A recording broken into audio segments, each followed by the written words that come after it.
உடல் சோர்வு அதிகரிக்கலாம், வருமானம் சீராகவே இருக்கும் என்றாலும் பேராசைக்கு இடம் கொடுக்காமல் பணியாற்றவும், நண்பர்கள் போல் பழகும் விரோதிகளிடம் கவனமாக இருக்க வேண்டும். அவர்கள் உங்களுக்கு எதிராக சில சமயம் சதி வேலைகளில் ஈடுபடலாம். ஆனாலும் கலங்க வேண்டாம். துர்க்கை அம்மனை தொடர்ந்து வழிபட்டால் எதிரிகள் உதிரிகளாகி தொலைந்து போவார்கள். யாராக இருப்பினும் நன்கு யோசித்த பிறகே வாக்கு கொடுக்க வேண்டும். மற்றபடி கடன் தொல்லைகள் ஏற்படாது. தர்ம காரியங்களை செய்வீர்கள். தடங்கல்களை தாண்டி வெற்றி அடைவதில் ஐயமே இல்லை. அனுகூலமில்லாத விஷயங்களையும் உங்களுக்கு சாதகமாக மாற்றிக்கொள்ளும் புத்தி சாதுரியம் உங்களுக்கு ஏற்படும். உங்களின் தனித்தன்மையை இழக்க மாட்டீர்கள். அடுத்தவர்கள் உங்களுக்கு அறிவுரை கூறும்படி நடந்து கொள்ள மாட்டீர்கள். அரசாங்க தொடர்புகள் உங்களுக்கு சாதகமாகவே அமையும். நீண்ட தூர பயணங்களால் நன்மை உண்டாகும். கடுமையாக உழைத்து செய்யும் காரியங்களில் வெற்றி வாகை நிச்சயம். தார்மீக சிந்தனைகளை மேலோங்க செய்வார்கள். ஆன்மீகத்தில் நாட்டம் அதிகரிக்கும். பெரியோர்களை சந்தித்து அவர்களின் ஆசைகளை பெறுவீர்கள். உங்களின் உழைப்பு வீண் போகாது. இதுநாள் வரை இருந்து வந்த சோர்வும் அயற்சி மறையும். தேக ஆரோக்கியம் சீராக மாறும்.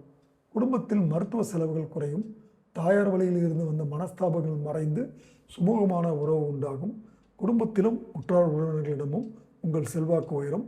உங்கள் செயல்களை புதிய உத்வேகத்துடன் செய்து முடிக்க வழிபிறக்கும். திட்டங்களை சரியாக திட்டி அவைகளை படிப்படியாக வெற்றிகரமாக நிறைவேற்றுவீர்கள். புதிய தொழில்களை தொடங்குவீர்கள். உங்கள் நண்பர்கள் உங்கள் பேச்சை கேட்டு நடப்பார்கள். பெரியோர்களின் ஆதரவு எப்போதும் இருக்கும். ஓய்வு நேரத்தில் கேளிக்கைகளில் ஈடுபட்டு மகிழவும் சந்தர்ப்பங்கள் அமையும்.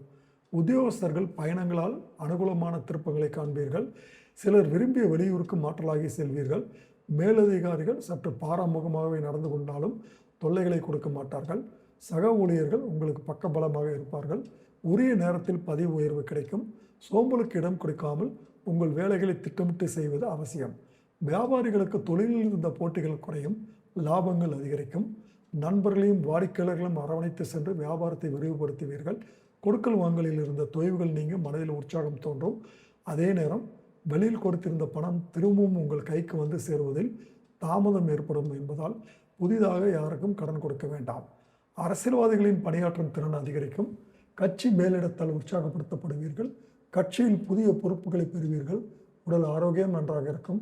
அடிக்கடி பயணங்களை செய்து கட்சி பணிகளை தீவிரமாக ஆற்றி ஆதாயம் பார்ப்பீர்கள். பெண்மணிகள் கணவரின் பாராட்டுகளை எளிதில் அடைவீர்கள். புதிதாக ஆடை ஆபரணங்களை வாங்கி மகிழ்வீர்கள். இல்லத்தில் நிம்மதியை காண்பீர்கள்.